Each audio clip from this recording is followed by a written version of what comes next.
Snow's falling all around me. Children playing.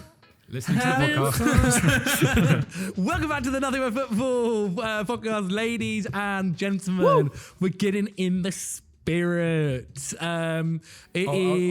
Sorry, can I was going to change my outfit. Oh, go on. Do you reckon that's worth it? I'm not bothered about it. Oh, sorry, I've completely ruined your intro. I've completely ruined your keep intro. going. We can just keep going. Oh, yeah, let's keep going. Welcome. I thought it was going to be a Christmas jump. I thought that you said that. Exactly. I was like, it's green. It's just a different t-shirt. Oh, no. Hope you guys had a lovely Christmas, guys. Henry's obviously had a few eggnogs, too many. Goodness gracious. No one actually ever drank eggnog. Like, No, I've never in my life. Never in my life. What's the cocktail with it? Is it Snowball with eggnog? Could be. Is that a Snowball? Could be. That's nice. Yeah, hope you are all having a lovely Boxing Day when you are recording this. I was just double checking the 26th. Hope you're enjoying the afters from your Christmas dinner. Or if you don't celebrate Christmas or do anything about it, hope you have a nice Friday.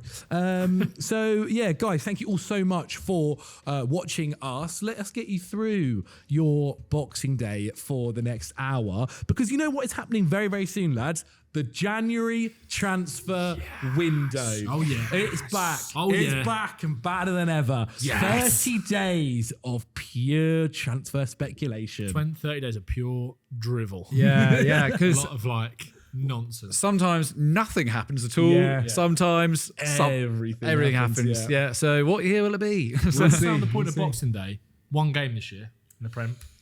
Game's gone. It is. Game's gone. Indeed, it has. Enjoy it if you're watching Man United Newcastle later. I probably will be. Not gonna, that or losing at Monopoly. Either or. Really? I'm so bad at it. Yeah. Oh, okay. Anyway, what we're going to do is go through every single team in the Premier League and give you a suggestion that they should be signing. Yes, it's one of those, Henners. It is indeed. So without further ado, let's get straight into it and kick it off with Manchester City is who I've got at the top of my list. So let's do that. Man City then. Lots of interesting places, positions to talk about. I think right back could be an interesting one for City. They've not really ever kind of found their go-to one. I know Pep's got Nunes there at the moment. Rico Lewis obviously does feature there as well, but not necessarily a position outright that they could, not necessarily somebody there who owns that position. You've seen rumours about a centre-back as well for City. You've seen rumours that Martin Guehi is somebody they're interested. And you've also seen rumours that Antoine Semenyo is being looked at by Man City as well.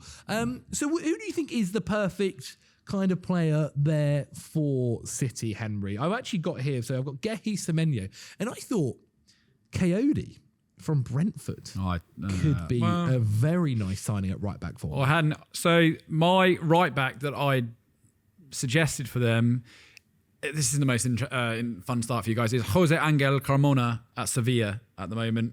He's 23 years old. He plays almost every minute for Sevilla at right back. He's got 1 goal, 3 assists this season. Really importantly, he plays right back and right wing back as well. Yes, he's really exciting. He's kind of like, he's one of the reasons that Sevilla are back in the top 8 again. And, you know, he's Spanish. Pep loves that. And I think that importantly, he doesn't have to, also he can fill in at left back as well. So he's quite versatile. He doesn't necessarily have to start, but he is an actual out and out right back, which I think is really important to them. But yeah, Coyote too, but I just think it's a lot harder. It's a lot harder just for someone like Brentford just to accept selling a player in January window. I think it's Sevilla who are cash strapped famously. By the way, Carmona was going to join Forest in the summer, but then rejected them to sign a new contract at Sevilla. So he was worth about 10 million with his contract expiring soon last year. So I think he is like a 30-40 million pound right back. And for a club like Sevilla who have no money, they probably would accept a kind of bid if it came in for him. So that's why I went for him. I think we're going to see him featuring in the Spanish team quite a lot going forward. But yeah, go back on yours, Cody. Yeah, I do like that shout. So I think he's a brilliant player. But at the same time, I just think it'd be suicidal for Brentford to sell any of their top players in January, and I think you'd have to really get your checkbook out to make that happen. And I don't know if it's necessarily a position of need for that to be a reality. I mean, there's also an element as well where City I do think they can just continue with Matheus Nunes or Rico Lewis at right back and look elsewhere. I don't think it's something that they have to. That's the thing. It's a bit like what we were saying in last week's episode about that continuity, and it feels like City have actually Obviously, Doku had to come out of the team at the weekend because he's picked up a minor injury, but it feels like City are quite stable now. It feels like Pep's found that formula again. It's like, okay, it might not be as good as when they, Centurion season or whatever, or when he really landed on that peak version of City, but like, feels like you know what that City team is going to be week in, week out now. Obviously, there's been a lot of jokes and that in the past about Pep Roulette. He obviously likes to tinker and kind of make changes, but I feel like the spine of that City team, or the core of it, for the most part, is kind of staying the same. I saw something, I'm trying to find it. It came back up a week or so ago about the Livramento stuff, about the fact that apparently he doesn't want to sign a new contract at Newcastle. Interesting. And that could be one. That might be, I'm sure I saw something about When this. does contract end at Newcastle? Because that could also be... I'll have a look. You talk about if City went in for Livramento and poached him from Newcastle, I think they'd have a meltdown after losing. losing. We don't have to sell, Gabby. It expires in 2028. Why would he go there? Okay, so Newcastle don't still have to are in sell. control. But I do think, like, Livramento is somebody who can make a step up to Man City easily. Like, I do wonder whether he...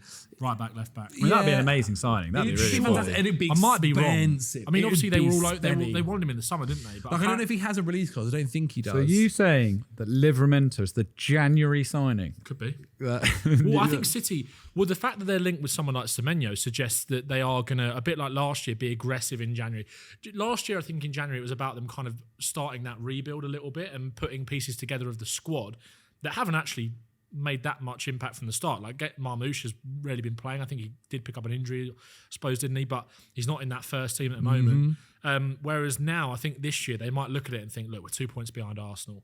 We've got a real chance here. Yeah, they look like they're kind of running out of puff a little bit. Look, Arsenal might still win the league, obviously, but there's an opportunity here for City. So I think they're going to be linked with maybe more higher profile players this January and maybe look to be really aggressive. I think it's going to take a lot to get Livramento in January, but it feels like maybe it's something that they'll try and do. Yeah. It's not hard to convince him. Like, he'll be Someone easy help to me convince. understand the Semenyo. All right, let's get into Semenyo I'm then. not sure that City is the best fit for him, and I'm also not sure that. I think they could maybe do with another attacker, but I feel like because one of Savinho, Marmoush, or Oscar Bob is probably going to have to make way in January, aren't they? To allow that to happen, which is fine, I suppose, if one of those guys becomes surplus to requirements. Semenyo, I don't necessarily think is like I think he's a really good player. Everyone should bite your hand off for Oscar Bob, by the way, there. Sorry. Yeah, for sure. I don't think Semenyo is like going to be the difference necessarily between them winning the league and not. Whereas I think he'd maybe make more of a difference. I think it gives a bit more... I'm not sure I get it. I feel like some of their wingers are a little bit... what's the word I'm looking for? Like, I suppose if Doku picked up an injury or something. Not shit. But a little bit blunt in the fact that I think like Doku is fine. I think Doku's good. I think Savinho's a bit blunt. Yeah, like, Savinho, there was a lot of promise there, I think. For someone who they were wanting £70 million for I think he'll be in the summer, I think that fee's going to drop significantly. Ripple effect. I think he'll be at Spurs in January. If City go and sign Semenyo, possibly. We'll go back but like, and that's not to say that Savinho won't be a very effective player if maybe he's one of the main guys in a team. But I think in the City team, he's a bit blunt. And I actually think Semenyo could join that City team and be quite sharp and be contributing quite effectively to. Because I do think sometimes there are, and this is being extremely critical of him and harsh on him, if anything. I do think there are some games where it does pass him by a little bit. Semenyo. Or it takes him until the 60th minute to make an impact. This is what I mean. I don't think he's necessarily like that for a top side. I think he's a really good opportunity to bring someone like that in to bolster the squad. But I don't think Semenyo would like go in and start every single game for City. No, I don't think so. I think he could. Like, I think Cherky, Foden, and Doku. I think is like. I think it'd be very hard to dislodge those three guys if they were all fit. I think he could start in there quite nicely. Over who? Cherky's Doku. No, I don't. He's not as good as No, Doku. I think you're wrong. Wrong. Okay. Doku this year is. I think he's good. Doku's taken the jump. I think he's like we're talking bordering like world class. I think with Doku genuinely. How many goals? Doku's better than Semenyo. How many has he got? It's not just about goals and assists. No, I know, because they've like, got Cherky's the most efficient number 10 basically in the Premier League. He's got 6 assists in 6 starts. Foden is, I think, Foden's been 13 goal amazing this year. Amazing. They don't necessarily need Doku to be like goals and assist machine, do they? No, it's about that threat that he brings. And maybe, to be honest, Foden is kind of filling the role that maybe Semenyo would take up there. Foden's undroppable at the moment. And I think when Doku's fit, I think he's undroppable. And I think Ryan Cherky, maybe he's the one that rotates in and out depending on the sort of game had that a bit you're of an playing. injury, But hasn't he, I really? don't know. I think, don't get me wrong, I think Semenyo is a good enough player to go and play for Man City. I think he could make that step up. I don't necessarily think he's the needle mover that he's maybe made out to be. No, I don't think it should be City he goes to. But if he did, like, one, I understand it. Go win a Premier League. Of course, like, yeah, go play in the absolutely. Champions League. Go play with Haaland. Like, absolutely fair enough. And I'm also not going to be like, oh, what an awful move that is from City. Like, I think that's actually quite Yeah, a it strong makes move. sense. And I, you know, maybe does he play as much as It's more just he that there's maybe likes? other teams that need him more. Yeah, City. I I think agree. that's how I'm looking at it. I agree. Like, obviously there was United that are linked into it, Spurs are linked into it, Liverpool are linked into it. I think there are a couple of those guys. I think for Liverpool, we could be quite ruthless there on that left I mean, wing. if Salah does go in Jan, I think Semenyo is probably the obvious. It makes a lot of sense, doesn't it? player, But yeah, for City, we'll go with maybe if we can get Tino Livramento, go get Tino Livramento. That could be a very fun move. But yeah, even Henry's suggestion, who is a little bit, I assume, cheaper as well. Was it Engel? Yeah, Caramoda. there we go. Great pronunciation. A lot cheaper than Tino Livramento will be. Get your that's Christmas for sure. angel, and he's in Sevilla. Right? Okay. Do you think? Because I feel like Or Coyote, but I think he's quite expensive as well.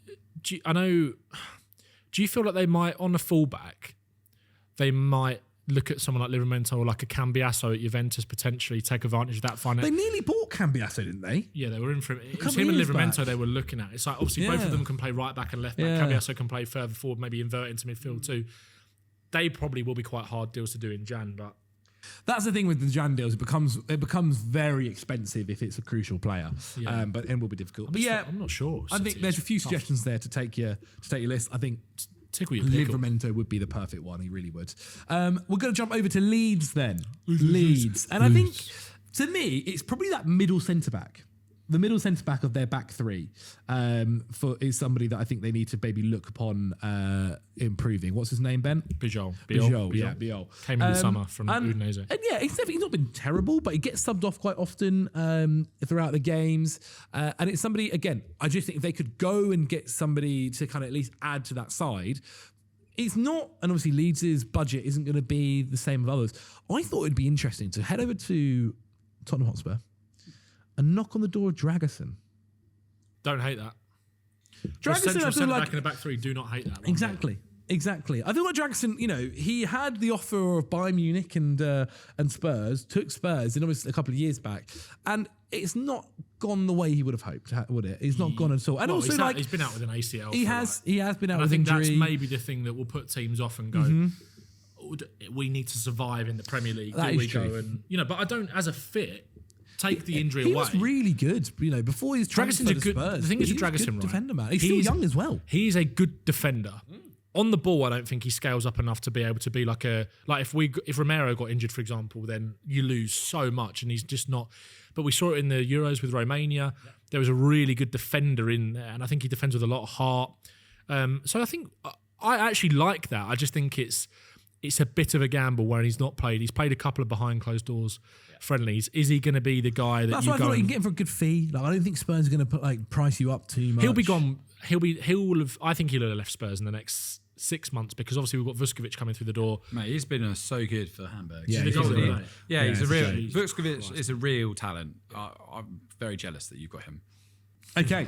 Any other suggestions for Leeds at all, or are we happy with my Dragusin Don't one? mind Because I quite like the rest of the team. Like, I think the forwards are good. I think the midfield, Really good midfield, that. Midfield's been fantastic. I think Ampadu's done such a good job as well. I think if Leeds go down, I wouldn't be shocked if any. Well, we'll get onto it later. But I I like wouldn't be shocked if any Okafor. club. I really like Okafor. Yeah, it was a good move in the window. Actually, Versatility, for him. can play left wing, play up front. Calvert-Lewin's hit a bit of form now. Yeah, Ampadu is a Stach, good player. Ampadu. Tanaka is class. Tanaka's really coming into his own at the moment, isn't he? Yeah. It's just I don't think there's it's tough with someone like Leeds because it's like they don't have obviously the biggest budget to go and spend, and you don't want to go out there and be like, yeah, go and sign this 50 million striker or whatever because it's just not feasible. Yeah. But I do think like Really Jackson could be don't something hate that that at improves. all. He can also then battle with obviously some of the current defenders. I think it's something that could work out quite easily. Just for the European fans out there, my suggestion for Leeds was Nico Elvedi at Borussia Mönchengladbach, 29-year-old Swiss international centre-half. They were linked with him in the summer for £10 million. He's played almost every minute. I think he'll know. They seem to like that kind of profile of player. Yeah. I think Switzerland's got a pretty good pedigree of centre-halves. Yep. And Yes, they do, I think if actually. he's available and cheap, and Mönchengladbach aren't having the best of seasons as well. So I do think that a lot of players would trade the Bundesliga for crack at Leeds. It is that position though, isn't it? It's that central centre. Yeah, He's proper centre. He's bang in the middle of that Mönchengladbach defence. So Elvedi is the name. He's been around for a long time. Like he's been a name that's been popping up. He's had those kind of moments where he could have been linked with a bigger club, hasn't quite happened. I think Leeds would be a nice moment for him. Lovely. Like that. Let's head to Liverpool then. Because after spending a lot of money in the summer, is it just as easy as Mark Guehi?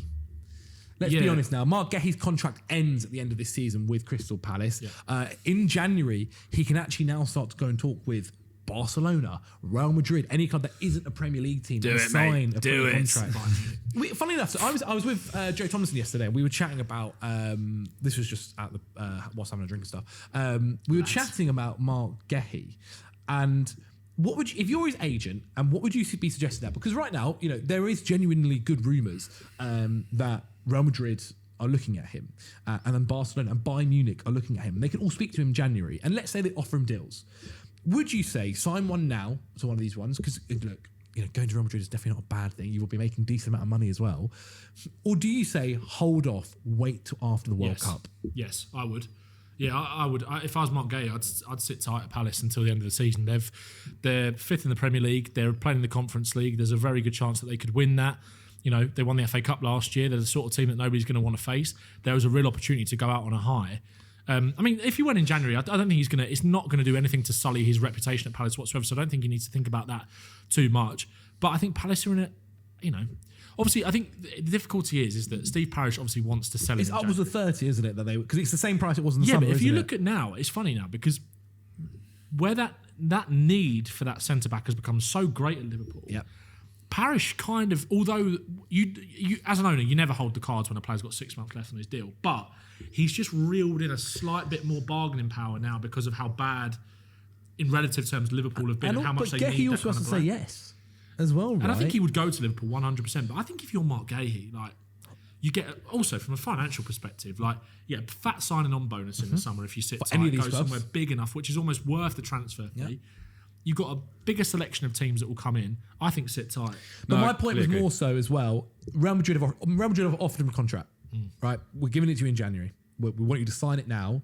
You get, I don't know, but let's just say you get. What, and join in Jan? No. Join in the summer. Oh, right. I'm saying, let's just say, for instance, I suppose if that happens in Jan or summer, it doesn't really make a difference, does it? Well, it does. Because I think in the summer, he can then talk to Premier League clubs. The thing, no, he can't. No. Oh, so if you've got 6 months left in the deal, it's only foreign clubs. It can't be anyone. I think so much can change. Like the amount of football he's playing at Palace, the fact that he's then going to probably play every game for England at the World Cup. So much could happen. It just takes one injury to ruin that dream move for you. So he's in an unbelievable position. If it's all true, and you've got Bayern, Real, Barcelona, and let's be honest, Liverpool are going to be through back channels going don't sign anything. Yeah. So if I was him, given how things can change in football so quickly, I would be sticking around at Palace for the end of the season. I completely agree that I think the opportunity. And the deal will still be there for Real Madrid, isn't it? Yeah. Stick around, get as much money as you can at ASAP. No one at Palace, if he came out in March and said, by the way, guys, I've signed with Bayern Munich at the end of the year. I'm going to be earning $300,000 a week, but don't worry, I don't think anyone will judge him. So all the best. For him, I would. Either way, it doesn't necessarily matter, I guess. It's just he might. I was thinking he might, from a personal point of view, make more money if he does it post World Cup after England win the World Cup. After England gets to say the semis. Because he's got two mega giants sniffing around him, potentially three or four. He's always going to get decent. He's going to get a decent wage anyway. And let's not be there is a level of what they're willing to pay for a centre half. They're not going to be going and giving him a David Alaba contract because he doesn't have the David Alaba. Although he is arguably England's best centre half, which should count for something. Yeah. But he is it's not like they're signing Jonathan Woodgate, is it? Yeah, when they signed Alaba on that money, he'd won the Champions League twice with Bayern Munich and been playing for a top team. Even Trent's not on mental money, so they're not going to be giving whatever he's getting is going to be a superb upgrade. He's going to have Trent and Jude in his ear as well. I think I actually the more and more I think about it, I could just see him going to Real Madrid. Okay, so in that case, then, if that happens, that's almost Liverpool's nightmare situation. Complete nightmare situation. Who do they pivot to? I think it gets quite difficult. There are quite a few centre backs who are possibly on a free in the summer. Well, we did talk about this last week. Can they afford to wait? Do you think?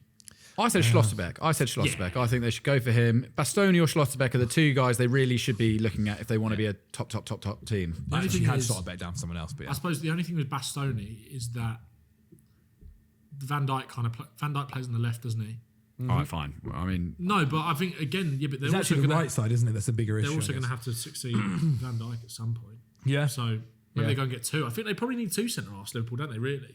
But I mean, I feel like every summer he gets brought up, but like Antonio Silva in the Portuguese league, like he's somebody that's always been like looks quite promising. You know, I think they might genuinely look at, and I was a bit worried yesterday with his overlap interview, Mickey van der Ven.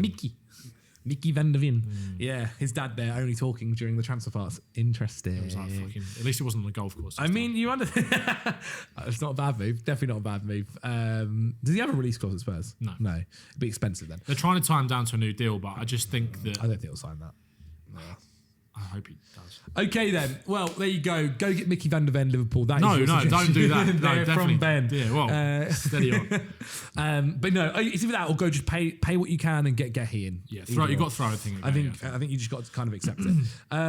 Okay then, or I guess Semenyo, which is what the centre back is the greater pressing. The centre back is the great thing. Burnley. Why? It's tough for Burnley. I was speaking to our good Burnley correspondent, good friend on this podcast and channel. Also, that's the exact same channel. But Jacob Horsfall, he kind of said, "Give me anyone." But I think centre backs were kind of a big issue. I mean, it's really somebody to kind of partner Esteve as the other kind of right centre back choice. And again, they're kind of shopping in the same ballpark, I guess, that Leeds are, really. It's not, you don't have the big funds. It's even more expensive in January to try and to get someone. I was thinking about, like, is there a loan move possibly they can do? But the issue is I feel like a lot more clubs are becoming smarter when, say for instance, it was a youngster at City or a youngster at Chelsea, or Achpong, for instance. I feel like clubs are getting smarter. They don't want to just send their player on loan to a club that's going to get relegated or not play the football that they want to play anymore. That used to happen a lot more. Strategic, isn't it? It is so much more strategic now. Time. Exactly. So I feel like that's a little bit of something that, it's tough. They can't necessarily go down that route as easy. Is there any name that's jumping out? Because they don't have necessarily loads of money to go and spend. Look at you, Hannah's over I here. struggle with Burnley, to be honest. Thing is with Burnley is I never thought they'd sign someone like Florentino Luis, and they did. So, I didn't think they'd sign Leslie Ogachukwu, to be honest. I think he's been brilliant. Everyone raves. Yeah, he's good, isn't he? Sorry, Zach. I didn't realise I had to. No. You know what? Can we come back to this? We'll come back to it. Have a little think about it. We'll I'll come back to Burnley then. Let's go over to Chelsea then. Chelsea. I think there's two positions in the January window that are maybe the glaring ones. And it's either a left centre-back to kind of come in now. That's where I had the eyes on Schlotterbeck. He'd easily come in and be starting, and someone that would obviously then battle with Colwell later on. Or it's the other striker. And I was like in dreamland thinking Julian Alvarez. It's not going to happen. I have a name for you for striker. Go on. Samu. I do like Samuel Orodion. We've been linked with him quite heavily for Jan as well. £80 million release clause. I'm not sure about that. Tell you who man He's also flying, by the way. Tell you a man who scores goals and is disgruntled is Rafinha right now at Barcelona. Yeah. Chelsea liked him before, haven't they? Chelsea liked him before. Yeah. He's disgruntled. Well, he's not playing as much as he wants to. So quickly, did you see Lewandowski might be going to Chicago Fire? In January? Well, they're talking about a move in the summer, but I was kind of like, I wouldn't mind 6 months. I think Lewandowski's on the... At his age, just look at Thomas Müller just balling out in Vancouver, living the good life. I guess so. I think someone like Rafinha... Oh, snap your hand off for Rafinha. There's talk of him going to Saudi in the summer. I don't like... To play striker? Yeah. Really, would he? He couldn't be another wing option. Sure. Stupid. I mean, I'd take him as a wing option, but like... If you're a wingers, really, isn't he? I mean, he has played striker for Barcelona. Like, Yeah. it is something that could possibly happen. Maybe get But- Jackson back. No, I think that's never happened. I don't think Jackson will play again for Chelsea, unfortunately. Like, I've said it before. I don't think Chelsea should have sold him in the summer, or loaned him out in the summer. But yeah, I mean, Samu, he actually doesn't like going by Iridian anymore. It's just Samu, isn't it? Agahoua. Agahoua. Agahoua, that's it. But he's somebody that obviously Chelsea were looking at before, were very close to almost signing. Then he went to Porto. Porto flying at the moment. He's scoring, I think he's got like 9 goals in 13 games. He's somebody that's super, fits the profile of what Chelsea want in a striker. It's a lot of money if you're going to be because realistically you're going to be having to pay his release clause in order to get him right now. Yeah. And with this same kind of profile, there are going to be games where he probably isn't at the races. And do Chelsea need another striker? No, or I another think it's got to player be someone where that it's can like just hit that? the ground running. I think. I wonder. This is what I do find interesting. I wonder if all this talk and from the Maresca side and everything is because he wants a couple of experienced players, and I wonder if he's doing it now in the hope that in Jan he can get them in. Potentially. Whether it's an experienced centre back and an experienced striker, and that's why maybe he's trying to kick up a little bit of a fuss. 29 years old, goal scorer, It'd be expensive leader. though, you don't think? Slightly, like if the Saudi money's been shipping around, like. Yeah. Yeah, maybe it's a stupid suggestion. Let I me know don't if necessarily it's think it's I don't hate stupid. I it. don't think it's stupid at all, Henry. But like, I think it's something which is he the profile of striker that Chelsea should be going for? If you look at right like now? strikers in the top 5 leagues of Europe, you've got Kane, Haaland, Mbappe, and then literally the next top scorer is Thiago at Brentford. Yeah. There is not many goals knocking around centre forwards this year, and so when you say like get someone who can hit, I completely agree that you need someone with experience, but I don't know how easy it's going to be to prize away a goal-scoring 27-year-old plus player. Yeah. Like, where are you finding that at the moment? And you're not paying Victor Osimhen's wages, are you? Let's be honest. No, that's that's the done. reason That's he hasn't done. even come in. So That's done. yeah, it's tough for Chelsea. I mean, and would you say that is the position of need in the January I think window, or is it the centre back? I personally think a centre half is more important. I think that's cost you more than not having a reliable number 9. Because João Pedro's chipped in with a decent amount of goals. You get a decent amount of goals. On-off. He is, but I'm not as bothered as at the Chelsea defence. I think others are. I'm not. Okay. Like Chelsea's defence, I think is like one of the better ones in the league in terms of the amount of goals conceded. There are definitely mistakes, and I do think we've seen costly errors from obviously a Sanchez in the Man United game and the Chalobah one in the Brighton game where he gets sent off. But I actually think Chalobah's done a pretty good job at left centre back. Yeah, it's all more things tossing. considered. Yeah, I suppose. But then again, you can't rely on like Fofana staying fit and. Say it quietly. He's been fit for a couple of months now. No, And maybe he it's looks really good. Maybe it's He's the looked Reece re- James. Maybe he's it's the looked Reece really James thing. good. Maybe they've figured it out. I don't know. Maybe you're right. Maybe it is a number 9 then. I just look at like the Leeds games and think, toss him now. Just think The league, I agree, but then I think that's also kind of going back to Maresca's point. If you believe what the reports are saying around the fact that he's been forced to rotate certain players, and get them in. I think in an ideal world he would have, and also half of the reason why Fofana's staying fit is the fact that he is being able to be rotated and not have to play every single game. So it's a bit of a yin and yang. Isn't it? But I think that's where, and he came out himself, didn't he? Actually, after the game, and say, "I made an error. I should have started Josh Archibong." Oh, in the Leeds game, yeah. And hopefully we'll see that happen more. You're probably just going to buy someone from Strasbourg. You're going to buy that Why guy. haven't you got to Sarr. attack it? We've got Sarr. Coming next year. He's gone back on loan there. You're probably going to buy that Joaquin Pinicelli guy who's just scored. Well, we've loads of signed goals this year. Amiga. Is he the number 9? He's the number 9. Yeah. Yeah, he's out. It's on honestly, loan. it's I've already signed him. so blatant. It's ridiculous. Have you seen UEFA have just enforced their multi-club ownership rules? Does that apply to everyone? I mean, it really winds me up this kind of system. But yeah, whatever. Sorry. Well, there we have it. Maybe Omega gets fast tracked. Maybe Omega gets fast tracked in Rafinha Jan. is coming to Chelsea this January. You heard it here first. I think that's a very fun move. It's a very, very fun move. Quite a versatile striker. Could work well. Dovetail with her. What about and he's a someone wing like- option. Can play off the left. Can play off the left or the right. Yeah. Like another winger. I've seen Chelsea linked. Well, I've seen a few clubs linked with Diamonde at Leipzig as well, haven't they? He's a goal scoring winger, but can play in number 9, can play on the right. What a snore. But I just think that again. Also, I just don't think that. I don't think any team should take Is the gamble there on him in January, is there to a be honest. shout? Okay, this is a striker who I've actually got for someone else later. Guehi. I was just going to say that. Guehi has it's a really interesting release clause. He has a release clause at £50 million that only 7 clubs can activate, and Chelsea is one of them. But I think on the form of how he's been this season, I think you can get him for less than that. Yeah, does he fit within? This is the thing, isn't it? Does he fit within the Chelsea profile? Well, how old is he? Like 29. 29, yeah. I like it. I don't mind it. I don't like mind it. it. I think Excuse me a little bit over for my suggestion later on. He's a proper goal scorer. Yeah. He's just a big lamp up front. I basically got him for Villa. Don't mind it. Don't hate that. Yeah. Don't hate Well, maybe that. got him in a bit. Okay. But would you rather say Guehi to Chelsea or Villa, lads? I feel like probably Villa. Chelsea strikers just give me like, oh. He's on good money. He's on good money at He Dortmund, is though. on money, yeah. But he's in a poor reign of form at the moment. Actually, I've seen Dortmund fans saying they prefer Fabio Silva up top at the moment. That's it. Bloody Oh hell. my god! No, Bloody hell. No, Silva's actually been pretty good for Dortmund. You don't. I promise you don't. No, what do you mean he's been good for Dortmund? I look at his number. He scored in the Champions League. But in the way that he allows the others to play around. Oh, that's nice, isn't it? That's exactly what Chelsea need. Is someone else who can't score up front. Someone else that isn't really a number 9. Okay. So Guehi, you're going to Villa. We'll talk about Villa in a bit. Chelsea, Yes. Julian Alvarez. Go spend 100 million favour. on Julian Alvarez. 100 million. Yeah. Done. Good.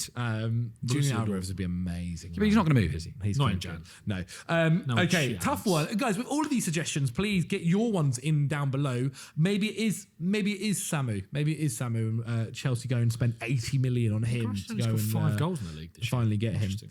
He's been okay. He's been fine, but like I think he's been flipping in and out with. He's Fabio fine, but he's Silva. no Fabio Silva. Okay, let's go over to Brentford then. Oh, fuck's sake. Brentford. Stop picking teams. Stop doing the video. Brentford. I think it's an interesting one. I think you could look at possibly left wing back. I think if they went and got another centre back, I wouldn't hate it. I think you got a midfield. They kind of get any position. I think it wouldn't be awful. But I did look at a striker. Igor Thiago's injury last year it's like a backup striker is what I'm on about. Right. Igor Thiago's injury record last year was poor. Obviously, he had that really bad injury, kept him out for a long time. And they lost Visser along with Mbeumo last season too. Yeah. Let's remember, Igor Thiago originally came in as the replacement for Tony. And so they still do need that kind of extra striker. And again, thinking about they can't go and spend crazy amounts of money, I thought Richarlison from Spurs. There's just no. I'm sorry. Well, I can't really say that after an outrageous suggestion myself. There's no way that move happened. Spurs. For a backup striker role. I think we'd want for a backup striker. Yeah, I don't think He's I going to be think on Richarlison- mega wages. I don't really rate Richarlison that highly. I think Richarlison's better than Thiago. I think Thiago is. He's okay. I think he's become a bit overrated, to be honest, Thiago. I think disagree with you. I'm not sure. There's Richarlison wouldn't. There's no way Richarlison would go to Brentford as the backup striker. I think if Richarlison moves anyway, it'll be out of the Premier League or he'll be back at Everton. Because I think he's one of those players that needs to be loved, and him going to Brentford to play the backup. Richarlison, let's not forget. Fight for the first team role, but he's obviously not the starting striker for Spurs and never will be. Richarlison's also on maybe the wage is an issue, but he's on 100 grand a week at least. Okay. For Spurs. Yeah, maybe that is an issue. Yeah, I don't know how long his contract's contracted till. So I think he's until got Spurs. maybe he's on 90 grand a week next summer. I think Next summer. So it's a prime time to sell him. I feel like it's a project. Don't get me wrong. Tottenham should be selling Richarlison at the next possible opportunity, but I just think Brentford. I hear what you're saying. He's got 6 goals, 2 assists in the Premier so far. How many Thiago got without pens? That I don't know. I was going to say he's got 13, hasn't he? In the Premier League, or was it 12? One or the other. But he's got a pen. But that's what he's always. When he was playing in Belgium, he was known for his penalty. A lot of his goals were his penalties. Yeah, he scored 5 penalties. So Richarlison's actually got more non-penalty goals than him this season. By Richarlison, as I've said. So backing up my point. Yeah, good point. No, I don't. I mean, if they came to you right now, right, and let's say obviously they managed to pitch it to him, and they offered 25 million. Yeah. Was that not so good? Considering his injury record as well. Do you know who's an attacker that I don't hate for Brentford? Actually, Kevin Schade? No, I was going to say for them to buy. Oh, sorry, God. A Tottenham attack, Brennan Johnson. Yeah, I think Brendan Johnson. Isn't he going to Leeds? Palace. Crystal Palace. Sorry, because they want someone to compete with Ismail Assar. But I don't think to play off Thiago a little bit, make the runs in behind him, was almost a bit of a rotation option for Sharda, who I think is a good player. No, but I think Sharda might be I think someone. I don't rate Sharda particularly highly. I think he's good, but I think someone's going to take a gamble on Sharda in the summer, especially if Brentford start to like slip a little bit. Okay. I think Johnson could be quite a decent replacement for him, and also someone that you can maybe play up top with Thiago, a little bit play with the front two. I watched Brentford come to Tottenham a few weeks ago, and I'll tell you what, Jesus Christ, they played Ayer at left back. Yeah, and I know they've got Hickey, and I know they've got Henry. Well. Like Hickey played there against Leeds, and Rico Henry is always one that you have to be careful of his fitness. But Ayer was horrendous at left back. So maybe he's just not a left back, is and he? Rico Henry also, like, again, it's just with the injuries that he's had, is he actually ever going to be able to kind of get back to that level, get over it? Yeah, how old is he? 28. Maybe I think a left left back is something that they should look at. He's played 12 games in the Premier League. Doesn't Lewis Potter every now and again play there when they kind of play like a back three Frank as well? did it, yeah. I'm not sure. Again, Brentford slightly different. I don't think. Sorry, I don't think. Henry felt the force of when he criticised Lewis Potter to the Brentford fans. Yeah, he was great last year. I think Frank used him in quite a specialist kind of role. It's like a left back, but a left wing. It was a bit. I might be wrong, but I'm not sure Keith Andrews has done that as much. Yeah, fair. I don't know. Fair. Okay, well, Richarlison is then, lads. We're fine with that? Yeah, I mean, do me a favour. I'm fine. Or Brennan Johnson. I don't mind either. Either of them. 30 million for either of them. I don't mind either. Let's talk Brentford, the Bees. I'll give you a fun name. Someone that Brentford could go in for. He's been linked with so many clubs for ages. Is Viktor Tashankov, the Ukrainian winger? Yeah. Do you remember Did him? he always join them? He's currently at Girona. 3 goals, 2 assists this year. I think he is that kind of winger profile. Someone to give a bit of competition. To Ouattara. Or at least he was coming into the Premier League or something like that. I remember one Premier Club was in the This is someone I reckon will come to the Premier League. Is Danilo Doecki, who's like a Union Berlin centre half. His contract's expiring this summer. He's 27 years old. He's played loads of football this year in Union Berlin, who are doing all right again this year. I think he was linked with like big clubs a few years ago. It was a really smart signing when they got him. So that is someone you should also be looking at. There's another one as well. Like I'd tell you, been crap this year for them. It's Nathan Collins. He's taken a bit of a dive again. Like he had a really good season last year. I never really rated him particularly highly before that, but a lot of Brentford fans have like he's really dropped off this year. But I don't think I keep going to say Michael Edwards, Keith Andrews. Is not going to drop him. No. So, but they're another one that can maybe do with another centre half because I'm not convinced about Vandenberg. Yeah. Ayer is naturally a centre half as well. Younger than Vandenberg, yeah. Just take time. Okay, well, take your pick there, Brentford fans. Take your pick. From West London to North London, let's chat about Arsenal then. In any move they want to make for January. I think like this is a big January window for them because new striker. Well, okay, let's get because I think this is a January window where they can almost like put a foot on, get a one hand or a finger on that Premier League title if they go and make some big moves in Jan. You know, let's be honest. Gyökeres hasn't worked out yet. Hasn't worked out yet whatsoever. Yeah, no, and is still a position where it feels like, you know, Gabby Jesus could end up taking that role. Yeah. Kai Havertz, when he's back from injury, could take that role. I don't think they need number 9. I think they'll Jesus genuinely, if he can stay fit, which is obviously a big if, he could be the difference, I think it's when you look at that Arsenal team, I know Gyökeres has been poor, but I think they can work around that. I don't think they can with Marino and with Jesus if he can stay fit and Havertz coming back. The team itself is fairly complete. Yeah, I don't know where you upgrade anything. Left wing is the obvious one, I suppose, isn't it? Yeah. But then again, is it though? No, but I just in terms of the quality, like don't get me wrong, Trossard's been great, but in terms of like they've got a star at right wing. They brought in a star striker in Gyökeres. That obviously hasn't quite worked out. Midfield, brilliant. You've got Eze or Odegaard that can play in the 10. Rice to Bemendi. That back four is the most complete back four probably in the world. Yeah. They've got the best goalkeeper in the Premier League, arguably, him or Alisson. So it is left wing that's the one that jumps out to you. But then again, like there is so much value in Trossard. Eze can play out there. Obviously, he's still kind of trying to find his home in this Arsenal team a little bit. Martinelli, I think he's a really good weapon to have in the squad. It's difficult, but also they spent a lot of money in the summer, so are they going to have the funds to go again? Like you said, it might be, can they just... Actually, if they can Berta do something to be like, right, we'll make this work. Because I was talking to Rory about this, and he was saying that in the summer, the thing that Berta has been so influential with at Arsenal is like finding... I think it was like the Fabio Vieira deal, wasn't it, where he went to... Porto. No, he went to Germany, didn't he? Did he Hamburg. Hamburg. Was it Hamburg? Yeah, it was like Berta is very good at like this sort of almost like jiggery pokery. Like you'll like in terms of finding solutions to manage the squad. Like in terms of you're going to go here so we can get this done. Let's all work together to find a solution for these three players that are almost in this triangle that could we want one. We've got to get rid of him to facilitate that happening. How do we make this work, kind of thing.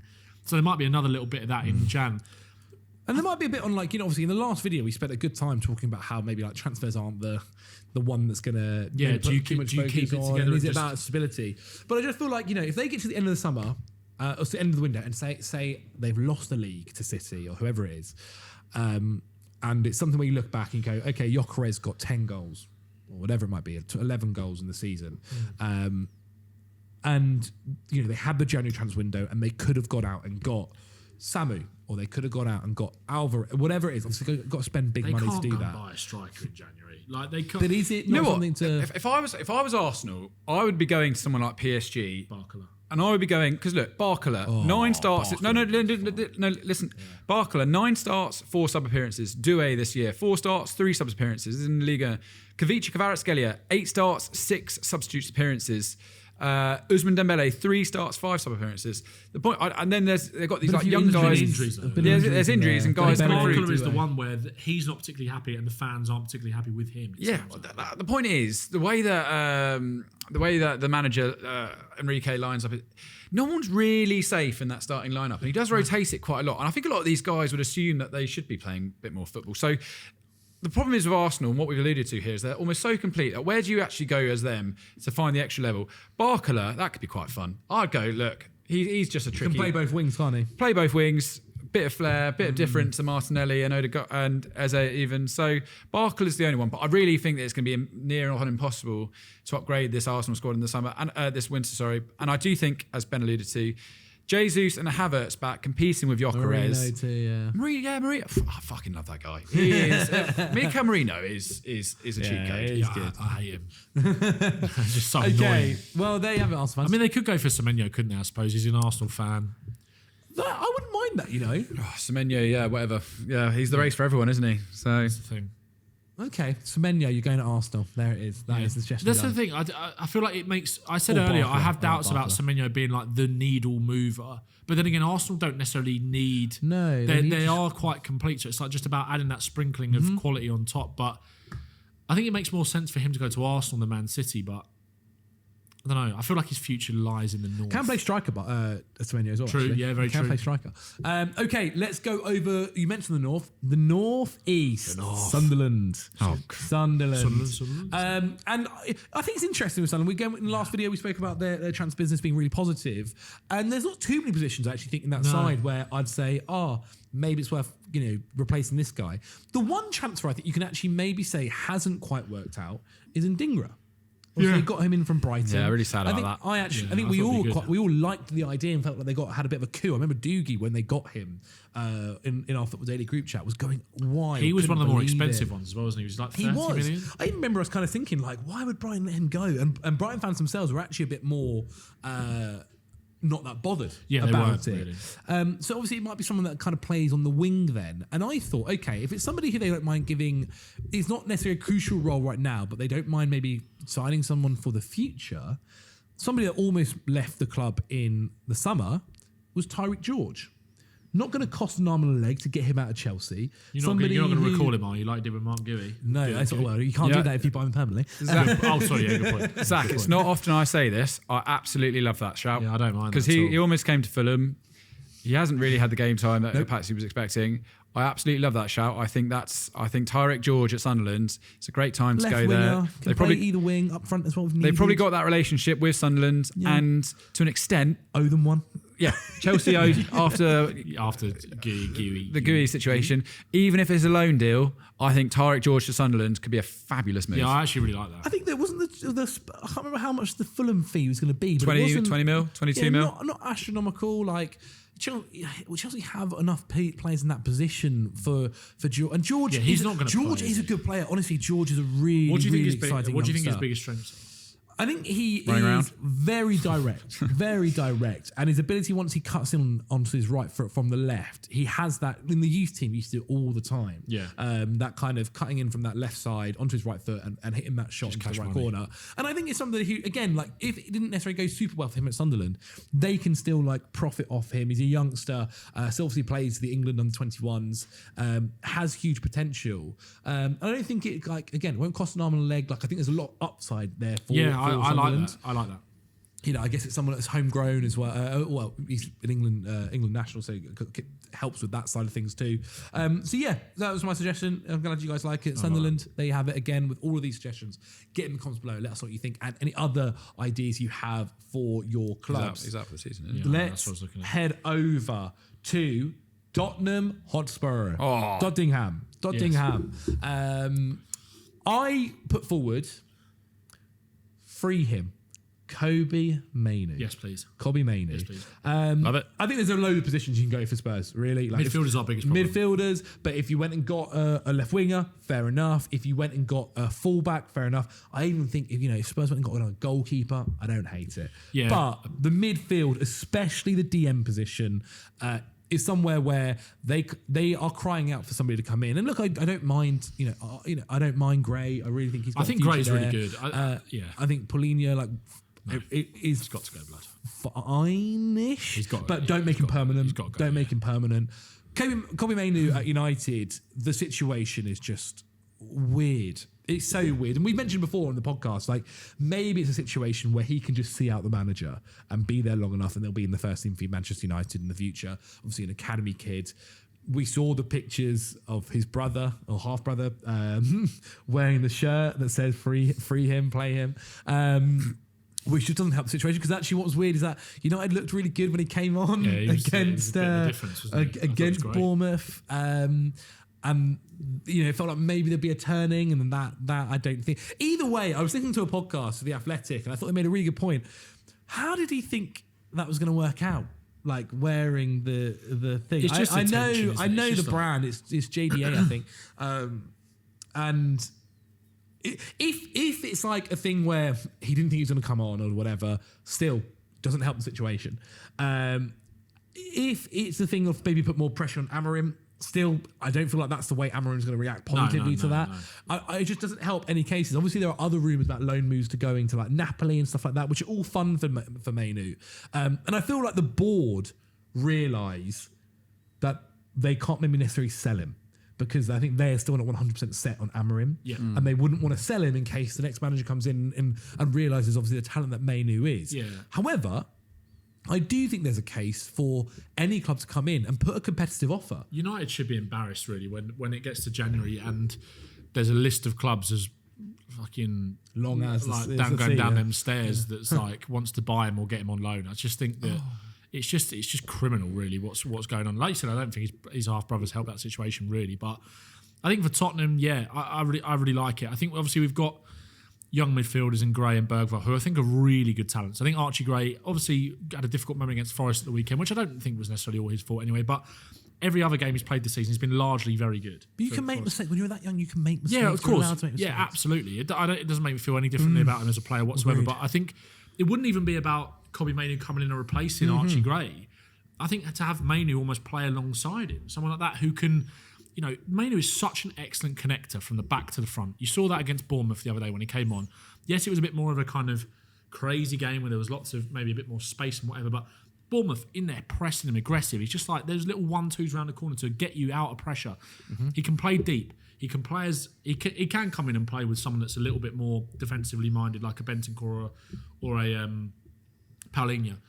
Or he can play further forward as well. I just think that, I would love Kobe Mainoo. I love him as a player. I think he's a good fit for what we need in terms of the issues that we're having. I think I saw yesterday. So Spurs have been linked with. What's his first name? Decat at. Is it Anderlecht? Young Belgian midfielder. That's. Is it Nathan Decat? I think it might be. And Keith Smith as well, who's a DMs young midfielder. Yeah. Is it Nathan Decat? It is Nathan Decat. So Spurs have been linked with him. Young midfielder. Again, he's 17, so it's like I think it might be one of those ones where like if you can, I think what Spurs need to do, I think we need to sign 2 midfielders really, because I think if you can go into next season with Gray, Bergvall, Sarr, fantastic. Get rid of Basuma, get rid of Bentancur, get rid of João Paulinho.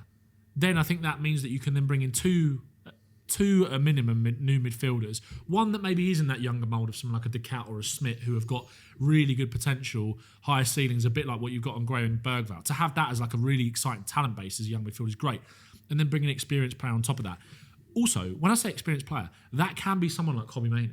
Yeah. Because I think it's not about the age, it's about the hours, isn't it? Like if Kobbie Mainoo's had a lot of game time, not this season obviously, but a lot of game time, exposure to high pressure situations at a very young age where he has not failed once. Played the Euros final.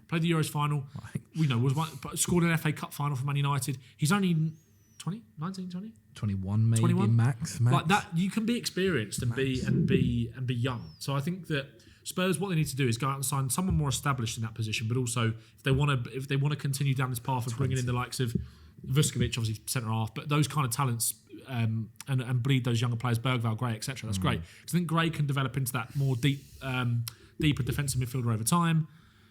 Mainoo, if you get him on loan in January or buy him, absolutely brilliant. Then go and buy another one in the summer. It'd be fantastic. I love Kobbie Mainoo. Love it. Okay, well, there you have it, Spurs. Mainoo is your boy. Over to Nottingham Forest. And obviously, this is a Nottingham Forest side under Sean Dyche, who I think looked pretty good. I went with a fullback option for them, just because obviously Ola Aina is coming back from injury, or he's actually just played a couple of minutes in the youth game. Yeah. But he isn't necessarily the youngest player in the world. He is 28. Like, he's not super old either. But I do think it's a position where we don't know how he's going to be when he comes back from this injury. They've obviously got Nick Williams as well as a fullback, who I think is really, really good. Savona's been okay. He's been fine. But somebody who I think could also improve that position is Gula Doué. Playing in Ligue 1, plays for Strasbourg. He's a very attacking fullback, someone that wants to go forward with the ball, but also quite good under pressure, very good defensively as well. He is the brother of Desiree Doué, the older brother, but still, he's only like 23 years old. He was looked at and nearly bought by AC Milan in the summer transfer window. It didn't happen in the end. Stayed at Strasbourg, and is crucial to how Strasbourg play. He's a very, very crucial player to them, and somebody who I think would look at a Forest move as a good move, like would get obviously playing in the Premier League, be playing in Europe still as well, in the Europa League as well. So not necessarily like changing completely from going from Strasbourg down there. I think Strasbourg, they're the Conference League. Yeah, they're the Conference League, and so actually would be kind of going up a step by playing in the Europa League with Forest.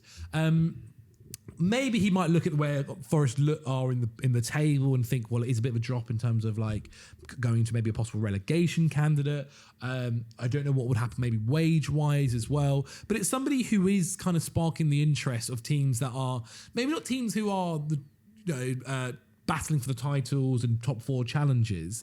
But a team like, if AC Milan are looking at him, it still is somebody that is maybe in that kind of criteria and is young enough to still improve and be developed as well and fit whatever system. I don't know. I think it was around 25, 30 million that AC Milan were being rumoured about. Maybe that does slightly go up, or is at least 30 in a January transfer window. But I did find it quite difficult actually with Forest, just generally around where else they would add. I've got a name for you. Again, it's a bit punchy.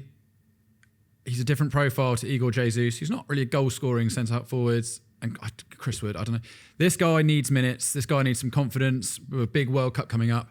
I would go to Juve and say Jonathan David will take him on loan for 6 months. Is he not playing Juve? He's one goal. He's one goal. He's struggled to adapt to life in Serie A. He's an important squad member, but he was meant to be a replacement for Dusan Vlahovic, whose, by the way, contract expires in 6 months. Chelsea, hello. I think Vlahovic hello.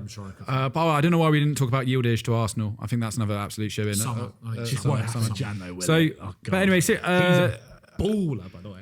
Openda and Jonathan David are both not really playing at Juve. If I was Forest and I wanted a different profile of striker, I'd be going over. I think Openda might have had injuries this season, injury problems. I would be going to Juve and say, look, give us Jonathan Davis. They've got that relationship from the Douglas Luiz transfer in the summer. Yeah, true. It's not outrageous at this point to suggest that. I think that Jonathan David just needs to be playing football. Canada need him in top form ahead of what is going to be like the biggest summer of his life. Yeah. So I think Jonathan David to Nottingham Forest, just to breathe a bit of confidence into him. He's a goal scorer. That Juve squad is so weird. It's such a weird squad, isn't it? Yeah. Openda, Vlahovic, and Jonathan David. Yeah. It's almost overkill slightly. Because they beat everyone to sign Jonathan David on a free transfer. Yeah. And then they just went and bought Openda as well. It was like, what are you doing? So after they spent the whole summer trying to get Moani.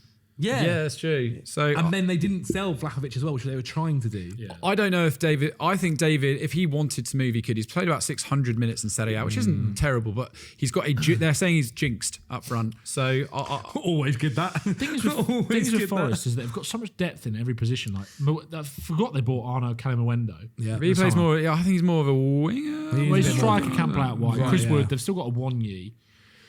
I really like Igor Jesus. I think he's good, man. I know he's only scored one goal in the Prem, but I like the way he occupies centre half. There's a couple of other clubs. He's got a decent record in Europe as well, actually, hasn't he? He scored 6 goals for them in the Europa League. Yeah, maybe I'm wrong. I don't know. I mean, the thing is, they could play Openda and then David. You can play different styles of them. It's difficult. I don't mind the fullback shout, but they've got so much defensive depth. Savona, Williams can play both sides. It is difficult. It's like possibly the fullback, but even then. Zinchenko. It's tough.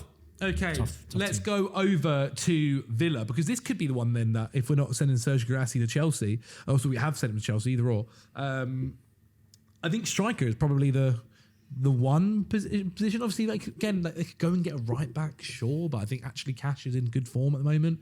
Their midfield is pretty stacked. You know, if they wanted to go and get a winger, possibly, I wouldn't hate it. Like James Sancho hasn't set the world alight at Villa, has he? And if they wanted to go get a left winger, then maybe that's a position. It feels like John McGinn kind of has to be in that team in some way, shape, or form, whether that's in midfield or on the right. And Rodgers has been playing on the left, hasn't he? Yeah. So even there, like, it's a bit funny. Again, just put my phone in charge. That really threw me. And so, I think Villa is probably like at least another option. I know they've got Daniel Marlon as well, who has been okay this season. I just think he's been all right this season. But Ollie Watkins hasn't been at Watkins' form that we're used to at Villa. And I would think there's definitely a role there for somebody to come in and possibly kind of yank the chain and take the chain even and go and lead that line. And if that is a Jonathan David, if that is a Guirassy, if that's an Openda, like, I think that could easily be somebody's role there. Yeah. To do that. Vlahovic even, I don't know why we're just taking all three of the Juve strikers. But it is they've got more than anybody else, haven't they? It is maybe the position that Villa could go out in January and... I think so. I think so. I think I'd love to... I don't actually know what Villa can stretch to in Jan. I don't know and I don't know how much money they'd get for Watkins if he was to maybe move on and potentially then they go and replace him with a striker. I don't think... With the way that they want to keep things settled, even though Watkins hasn't had a great season, I don't see him leaving in January. And maybe it might be one of those things where they don't... Like, obviously, Watkins was agitating for a move, it felt like, in Jan last year. Villa almost felt like they were kind of pushing to maybe get him out the door as well. It was obviously a lot of like hearsay around that Arsenal move, potentially, and who was the one that was really kind of driving that, whether it was Arsenal or Villa kind of offering him to them. Whereas this year... With the momentum that they've kind of got, even though Watkins hasn't been great this season, and I think he is upgradable for sure, maybe it kind of comes back to what we said in last week's episode about like their strength has been that solidity in the unit and that continuity from last year. And maybe he will just trust Watkins to find that form again, because he scored against, it was an own goal against West Ham, wasn't it? But he was involved in that. Yeah. Scored a couple against Brighton. Yeah, I think he scored 2 against Brighton. He had chances against Arsenal as well, but he just couldn't find that that finish. I don't know. It's tough. I almost wouldn't be surprised if they just didn't go and sign anybody, or maybe it's like an Asensio, because I feel like obviously Harvey Elliott didn't work. They're in a bit of a difficult situation with Harvey Elliott where they can't. Liverpool. Is it that obviously he can't go and play for another English club, can he?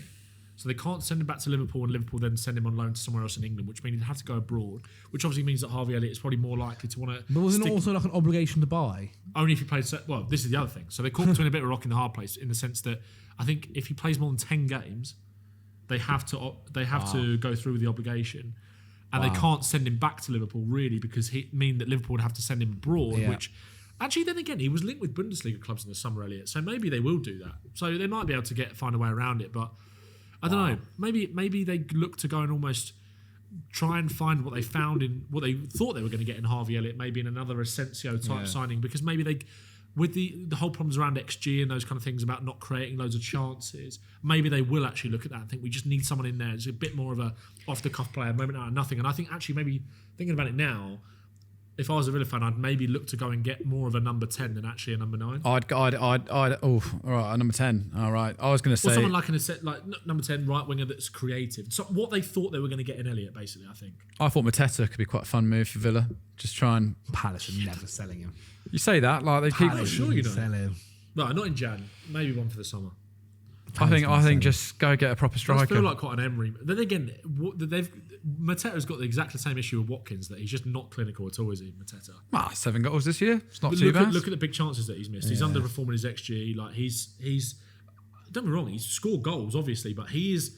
I don't think he brings a lot in his all-round game, but he is frustrating, Mateta. He is. Yeah. I think he's become a bit overrated just because of the whole like vibe around. Don't get me wrong, I love him and I think he's a good number 9, but I think he's become a little bit overrated because everyone loves him, like the long sleeves, the tucked in shorts, and how good Palace have been. Yeah. Like, but that's not to say he hasn't been good, because he obviously has been. I think you're right, Zach. I think it will be one of those Asensio moves that kind of comes out of nowhere. Like someone even Gonzalo Ramos, how long can he just be happy being a sub option for PSG? I'd love to see him. I don't know how it happened this summer. I was just looking at Santiago Jimenez, who's had a tough time at AC Milan this year, but he's got like ankle problems at the moment. So yeah, maybe even like a David again. I don't know. What about Fabio Silva? What about Asensio again? He's at Fenerbahce. He's just moved to Fenerbahce. Right, yeah, he did move. Respect. Okay, well, let's move on to another team then. Henry, you told me you had a few for these. Fulham. Wolverhampton Wanderers, because they've conceded the most goals, scored the fewest, mate. So could be anywhere over that pitch. Go. By the way, I had Mike Maignan on Spurs, but you never let me fly with that one. Right, my first one, I think. So Wolves, they need Premier League experience. Go back in again for Adama Traore. Yes. Go on offer So this is Wolves' problem. All right.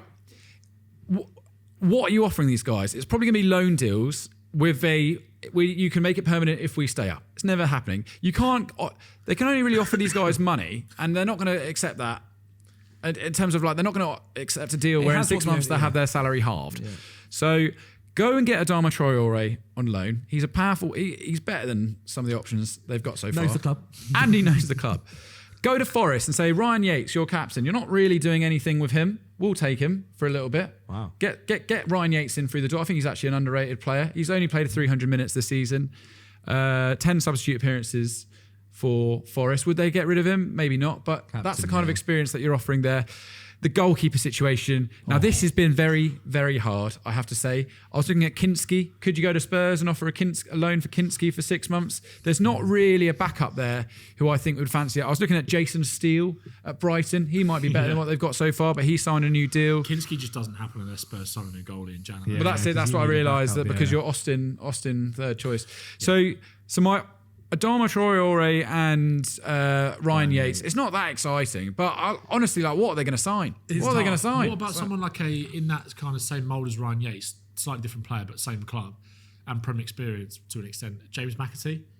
Yeah, he's not playing, is he? He's not playing at that much Forest. I'm not sure how much he's playing in the Europa League games. It is funny. Like, thing is, one thing over the years, every time they've been in the relegation scrap, the Wolves owner, he does get his checkbook out in Jan to kind of keep them, to make sure they stay up. It's when they. Are they just going to write it off this year? Maybe. But my worry for them this year is that they were almost too far gone. At least in the other years, they were kind of like battling around. That's what I mean. Yeah. They just write it off. On 2 points now, I think that whole situation is a mess at Wolves, to be quite honest. And the ownership has been an absolute I feel for them pain and awful for the last couple of years, to be honest. I quite like your ideas of like looking around at Premier League experience, maybe a bit of a slightly older player, see what they can do there.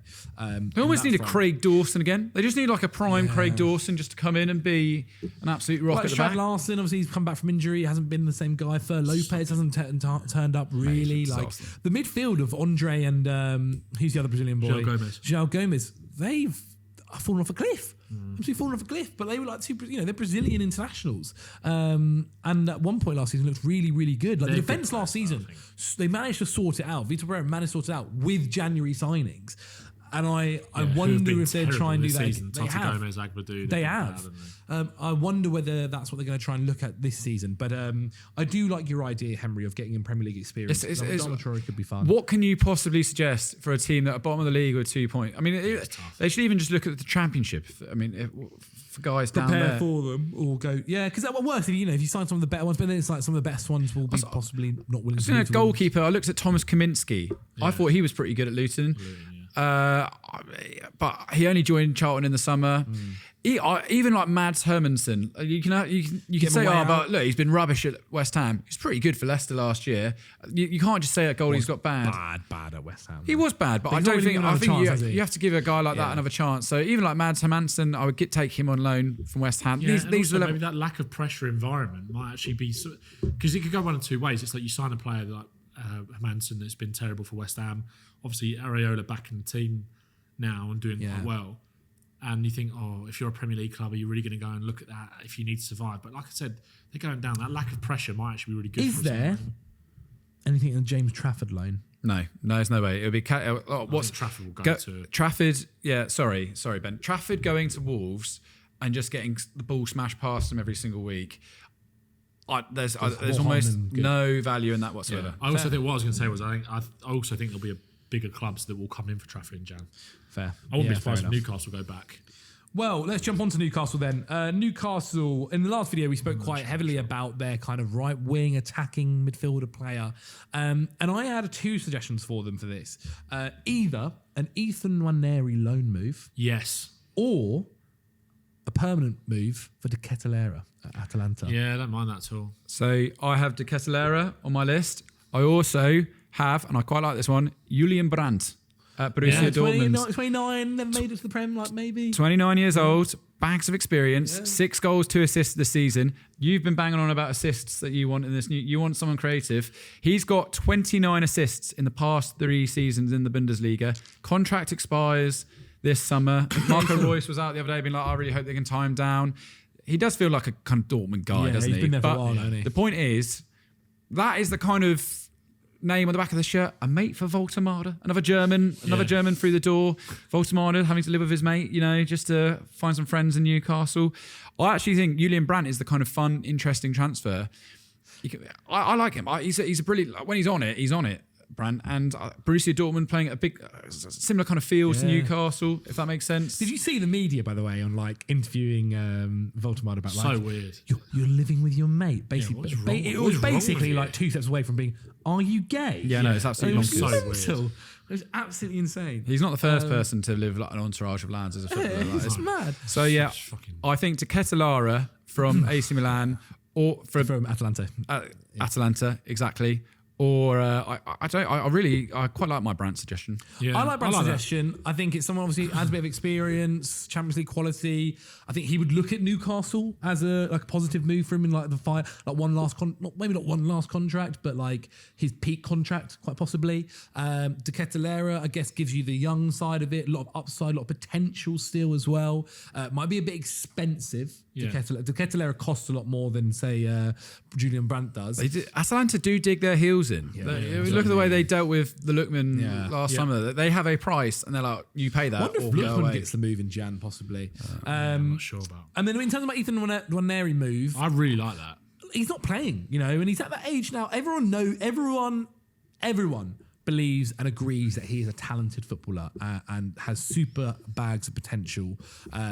But he also needs to play. And obviously, with the adding of Noni Madueke, which we all agree is a good move and a good thing for Arsenal, it's just another person blocking his pathway. Especially when you've got Dowman that's come through as well. Dowman coming through. With Eze coming into the team as well, that's the attacking mid-role, another person to get through. Yep. It is...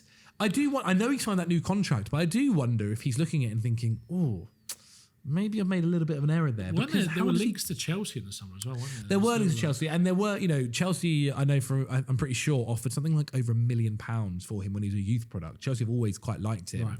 But even at Chelsea, there's a lot of there's a lot of stumbling blocks to get to that side. Like, yeah, you of wouldn't course. be, Yeah, you know, it didn't on really. the right I wing, didn't really there's loads. understand it when Chelsea were linked, but I do wonder that at the very bare minimum, he needs the loan move, I think, in January to get minutes into his legs. And again, this is the same idea of what we were saying previously about how you can't just send him on loan to Wolves and be like, you know, have your minutes there for 6 months. It needs to be a loan move where he is going to possibly get challenge feel a bit of pressure. feel a bit of pressure, but also play in a system which is similar to what Arsenal want to do, or have a ball dominant system. And I remember I think it was in January, I said Palace, I think, could have been a good one for him. Yeah, I just think the way that they Sarr's play bit with those typical. kind of two number 10s, it's very much like the creative one plays off the left in Pino, and then it's like almost a second striker in Sarr, which is I think why they're looking at Johnson, aren't they? Yeah, I don't think it would be Palace. I'll tell you what, who's not a bad shout for, in circling back to what we were saying earlier about my thing about Villa, maybe another Asensio type. Yeah.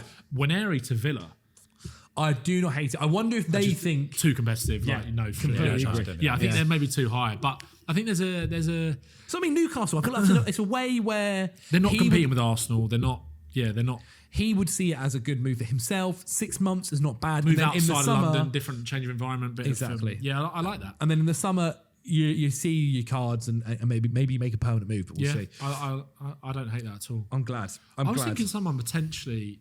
When you said Brandt, it kind of came to me, but obviously he's only been there for 6 months. But I think someone Newcastle and a lot of other teams were looking at in the summer was Bilal El Khanous, and he's been a real revelation for Stuttgart, hasn't he? So I think maybe one for the summer where I think there'll be Prem sides looking at him having a year in the Bundesliga, what he's already done with Leicester in the Prem as well. I think he's one that'll be on a lot of teams' radars. It's just difficult with Newcastle because, like I said earlier, like I said in last week's pod, like I think they need an element of creativity in that team, but it's just whether Eddie Howe actually wants that from the central areas. It's just difficult. Whereas I think with Waneri, someone that can play on that, you know, carded as a right winger in the team that can drift in off the right hand side into central areas and kind of give them that freedom. Whereas will they go for an out and out number 10? I'm not sure. That's I don't know. It'd be really interesting to see what they do. Well, let's jump back to London then and chat a little bit about West Ham very quickly because again. It could be. I'm not as big on getting them a new centre back as I maybe was at the start of the season. They need a Paqueta replacement. Yeah, you think? Do you think Paqueta goes in Jan? They are. West Ham fans have properly lost it with Paqueta. After Liverpool, isn't it? From what I've seen, yeah. I mean, I don't know. I think Mavropanos, Kilman, whoever else. Tadibo, Kilman seem to have made a little bit. I think they could keep you up. I just don't rate Kilman at all. But they goalkeeper, you know, like I know he's fine. Had that unbelievable game against Bournemouth, didn't he? A few weeks ago. I think Areola. It's not an. I think it's a number 9 or a Paqueta replacement. I think that West Ham have found that balance in midfield now, which is good. Of Potts, Fernandes, and Paqueta. Yeah, but currently it's Somerville and Bowen, isn't it? It's like a 2. Yeah, and then Wilson, which that's not a bad side. That's not a bad side, but I think. Wilson, obviously, there's always the worry in the back of your mind about him being able to stay fit. Well, he's not played most recent ones, a couple of them. No, true. And then Paqueta, obviously in recent weeks, and obviously there's been this whole cloud over Paqueta with the gambling stuff anyway. But so is he at the moment just not playing because isn't he taking some time for himself, kind of thing at the moment? I thought that was the situation. Yeah. Well, no, he got sent off against Liverpool, didn't he? But it was only one game ban, I suppose. He got sent off for the second yellow card, and it was like I think that's when West Ham fans were like, "Look, we've tried to stick by you. You know, we sympathise with your situation and guess a little bit, even though they probably think, let's try and get as much money as we can." I think a lot of West Ham fans are like, "What the fuck have you just done?" If Paqueta's available, I think there's a few clubs that snap your hand off for him in January. It's mental, though, isn't it? He was going to go to Man City for 60 million last summer. Was it not more than that? I thought it was like close to 100. Maybe you're right. Yeah, 80 mil potentially. Yeah. Well, I mean, that's a move then for a few different. Newcastle. I think does he want out of England? Maybe that might be the bigger thing. Probably wants out of England. Yeah. Wolves are going to go down and they're going to sign Strand Larson in the summer. That's the kind of thing. West Ham. That's Good move. I could just see him doing I thought you meant they were going to sign Paqueta. Great move. No, you know the player I have written down for West Ham. I saw him kind of linked. Is Lorenzo Pellegrini at Roma? Yeah, because midfielder, captain for a long time. Yeah. He's kind of fallen out with the ultras at Roma, and he actually doesn't really fit in. He doesn't fit in incredibly well with the way that Gianpiero Gasperini lines up this side. I think he's kind of just reached the end of the road. His time at Roma, he was, you know, when Mourinho left, apparently all the Roma players bought Mourinho a ring for his 60th birthday. Apparently Mourinho left it in Pellegrini's locker with a note basically saying, you're not manly enough to give me this kind of, because he thinks that Pellegrini was one of the reasons that got booed out, and apparently De Rossi as well. They were similar. He kind of leads the disgruntlement. So, at the moment, and I'm not saying that doesn't all sound great, but like Pellegrini in his pomp is a brilliant midfielder, and I as someone who's like loved Roma for a long time, it does feel like he's almost reached the end of the road of his time at Roma, and therefore like he's been linked with English football for a while. Why not go to a West Ham where you can have a fresh start? And he has got that kind of creative instinct, that goal scoring instinct that they need. Is he as flamboyant as Paqueta? No, but he's probably a bit more reliable. Also, Fernandes is starting to chip in with goals now as well. Yeah. Like if you can get Somerville and Bowen kind of, firing as well. Like I don't mind that. I like it a lot. Okay, our main camera will be going off soon, so we've still got the side cameras. Do not worry, guys. Let's do one. I'm going to combine these then, just because of where I think the reason why they'll need this guy. So Brighton, and I think it's a really tough move to get this done. I think you'd end up spending a lot of money.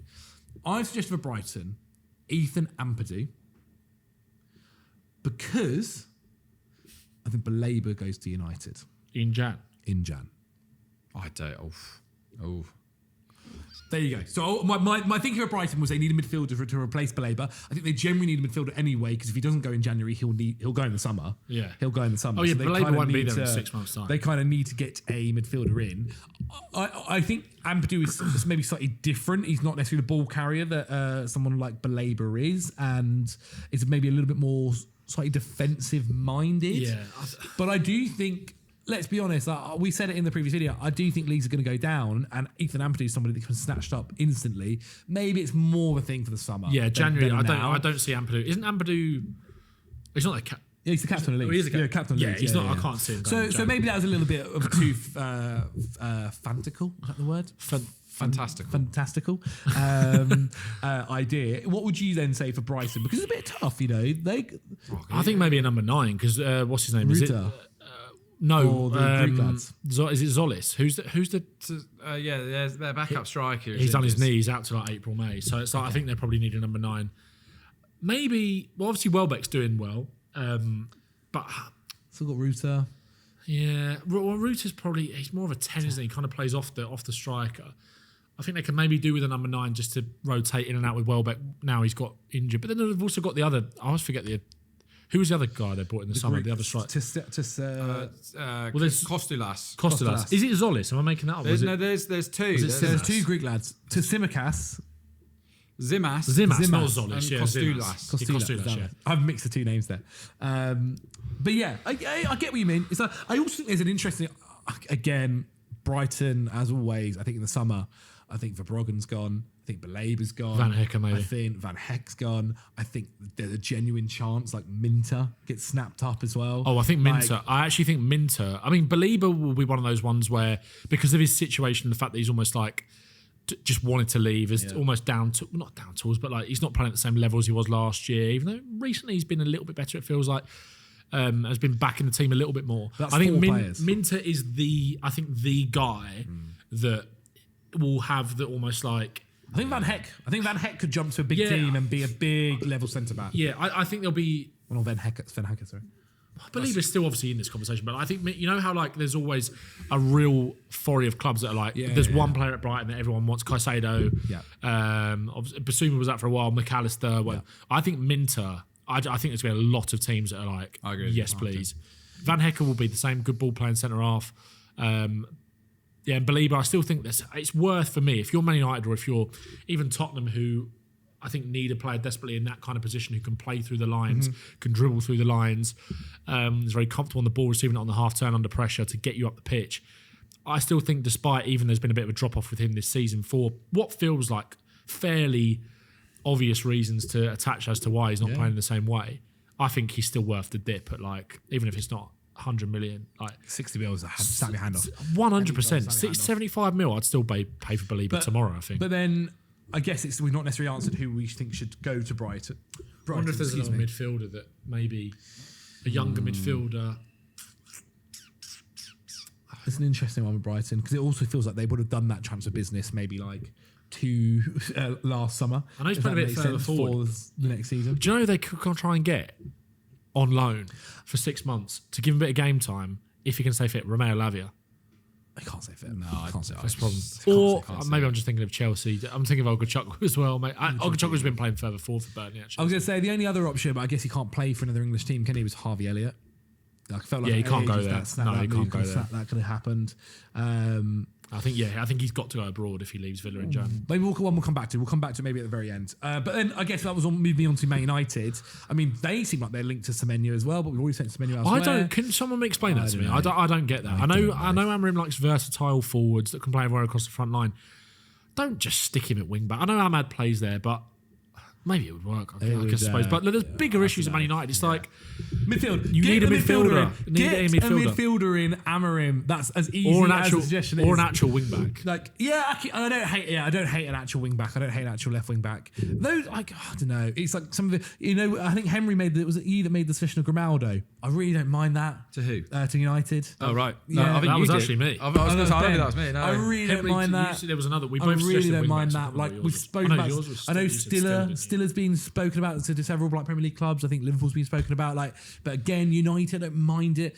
I mean, I still feel like there's just even Rafa Guerreiro's contract's expiring this summer. Like, same guy. And he can play midfield as well. Yeah, don't mind it. I do just think like the profile of midfielder they're after is a little bit more specialist. Like it is this guy who's able to be physically strong and be able to cover so much ground. It is like a Baleba type midfielder, and they aren't. There aren't loads of those guys. There's guys like is it Lamine Camara? Yeah. There's also playing in the French league. Who's the guy? Lucien Agume at Sevilla.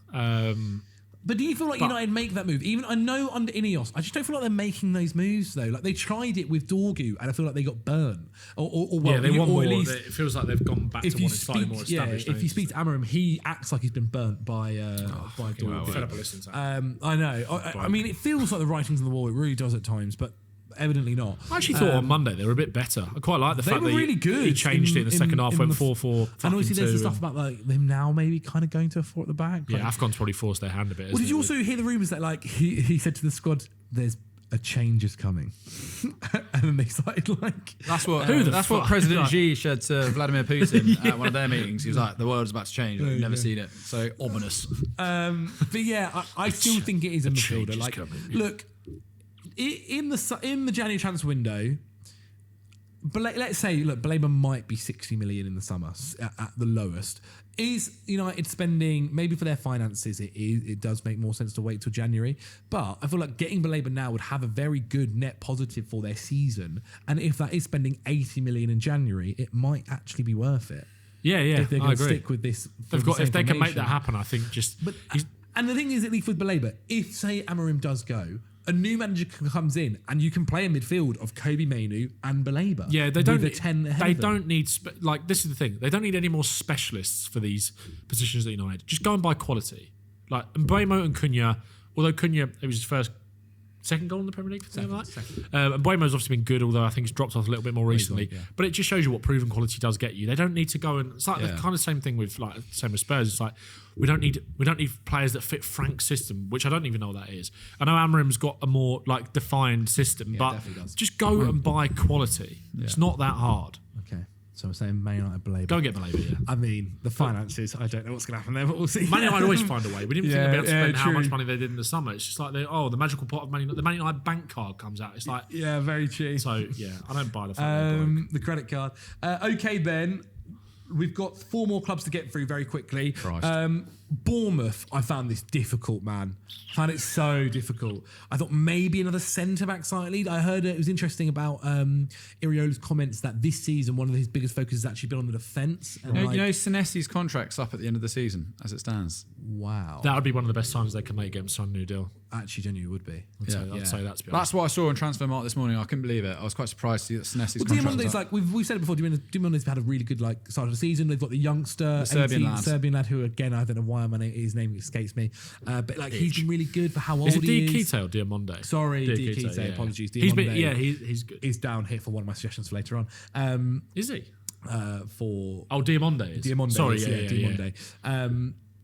But yeah, like I thought it was interesting of his comments about the defence, and that he feels like that's what something they're focusing on this year is the defence. Yeah, and maybe that's somewhere. Like, I saw one article saying like maybe they can go and get another kind of 10, but I thought like they've got so many different profiles that they can play there that they don't have to.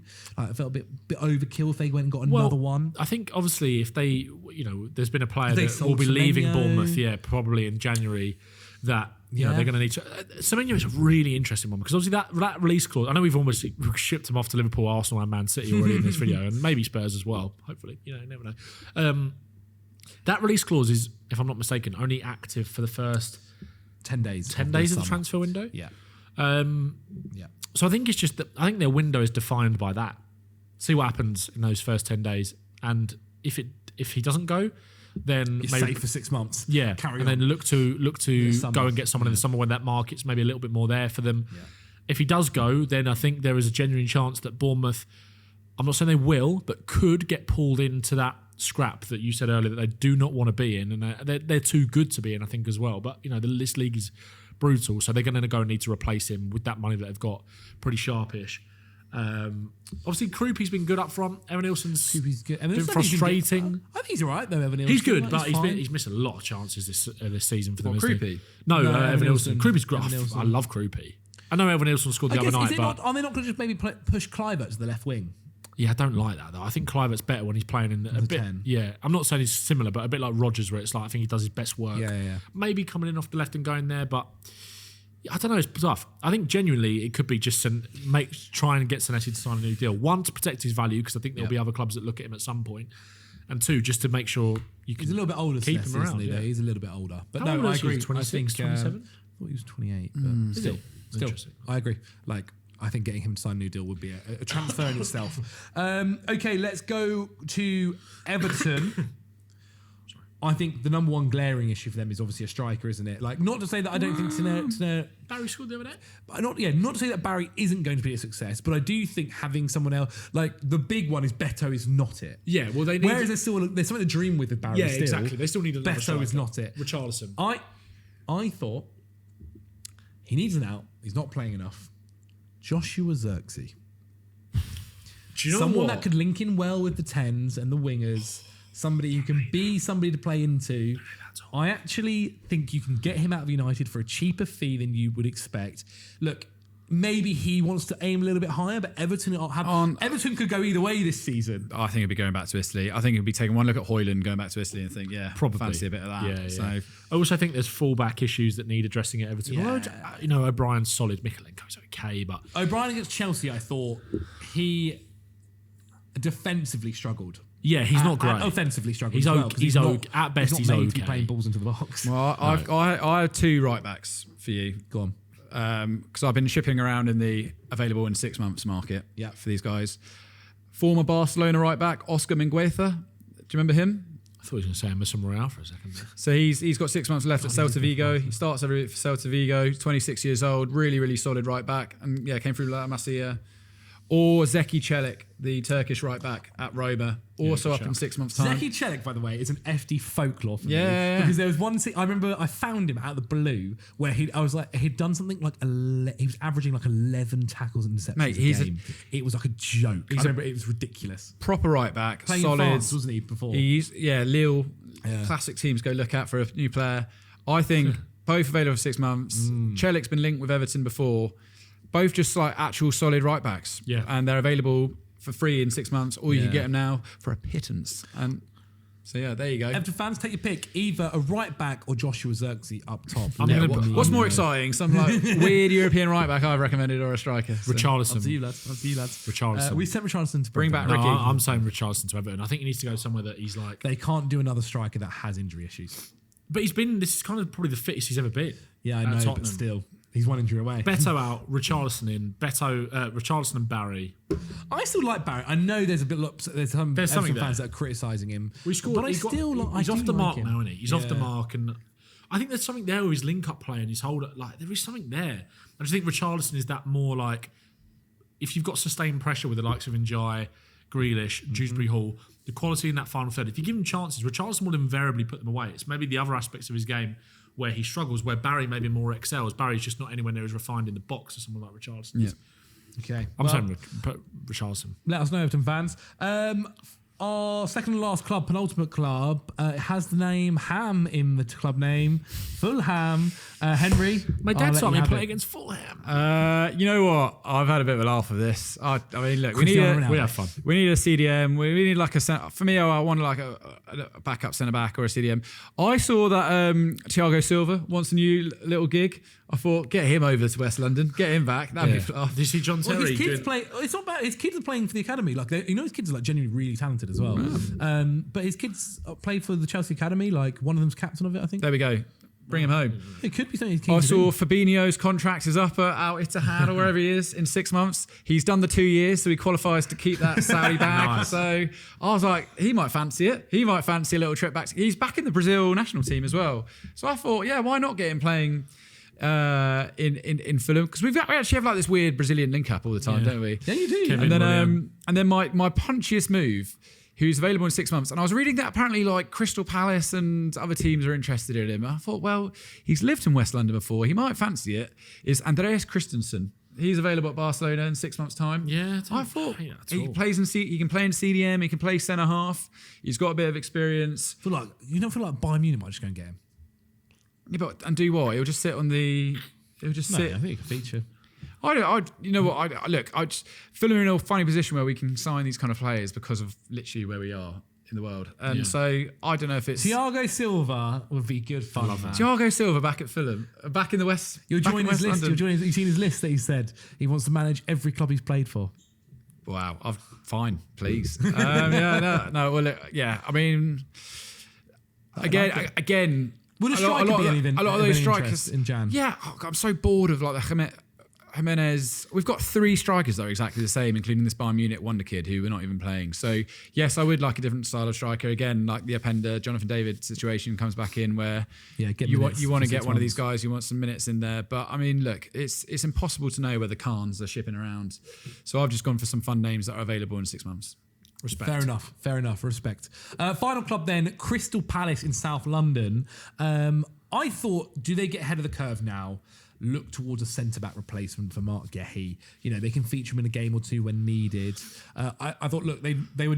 It almost seemed guaranteed at one point they were going to get Usman Diamonde from Portugal, and I thought maybe that's just the easy one. Like they've done all the hard work, they've done the research for him. It genuinely did seem like it was going to happen. It didn't in the end, and it was tough. I couldn't. If you are a Palace fan, you know I couldn't seem to find a reason as to why it fell through. But he's obviously still over there in Portugal. I thought that could be an easy fix. He is right-footed, though.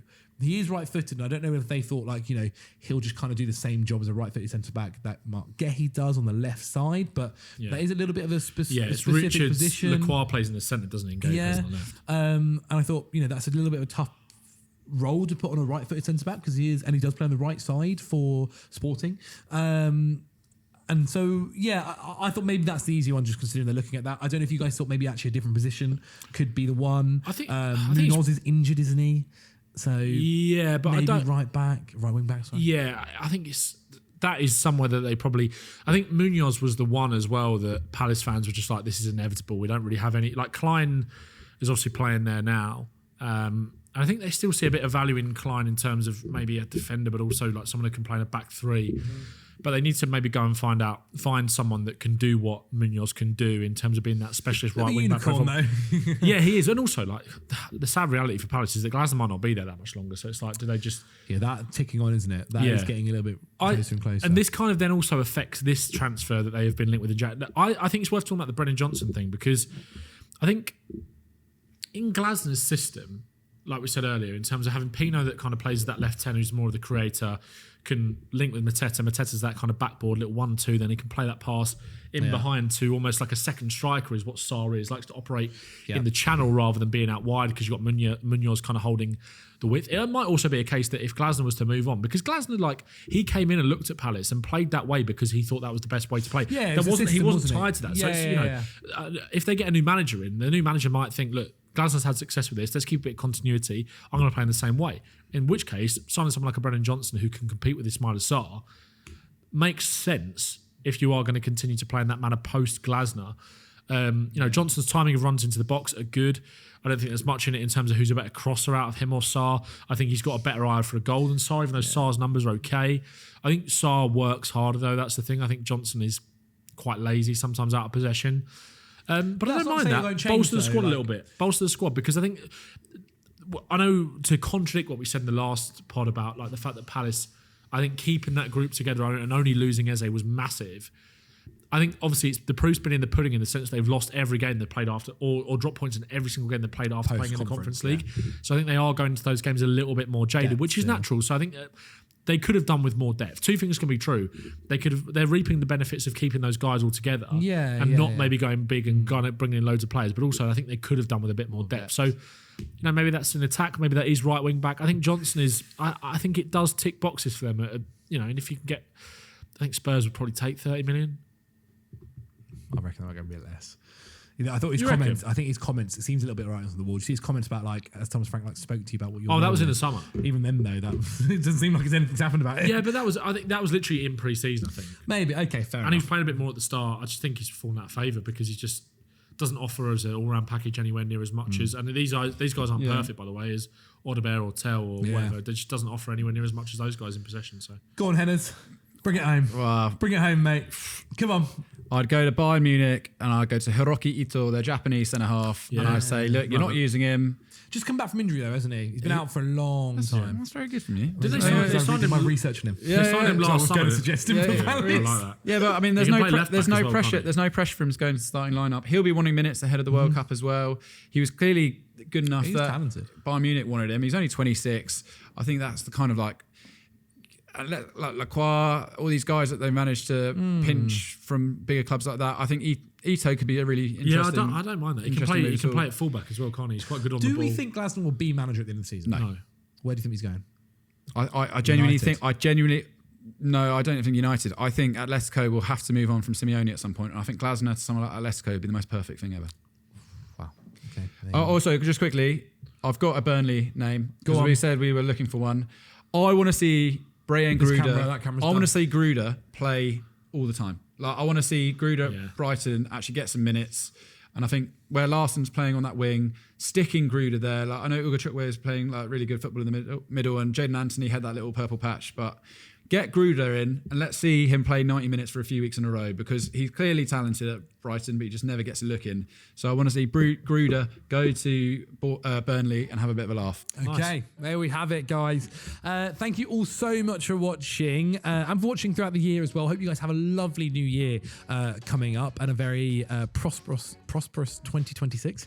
Henry Hill, the lovely people at home, want to check you out. Where can they go? You know what? Just sub to this channel, please, because obviously Zach's got so big time with his little 20 verses whatever that we've been booted into we're in the shed. Yeah, or check out the 20 versus 1. We're both on a lot of those. Yeah, exactly. Yeah. Some people are claiming I wasn't really listening to the question when I battered the Liverpool fan. So go and decide for yourself, and then I think you'll see an emotional defence of supporting a smaller team. Yeah, you've actually got a quite rousing actually. Your one on Monday. It's already out. It's actually already out. Yeah. You did your one for your 10-minute one of being a non-top 6 fan as well. Yeah. Do you remember the one where you spent 10 minutes with your debate bringing forward? No. That's out now as well. Oh, great. Yeah, it is out. It is out now. As of now, it is out. Yes, it is. So make sure you've checked that one out as well. Yeah. Thank you for all the love on the channels. Ben Bowman, where can the lovely people at home check you out? Subscribe to Nothing But Football. We've all shout out our stuff enough. Yeah. And subscribe to me on YouTube if you want. But subscribe to this podcast and Zach. NBF. Merry Christmas. Send this man to the moon. Merry Christmas. Yeah. Merry Christmas. Guys, thank you so much. Love you lots. See you guys in 2026. Bye.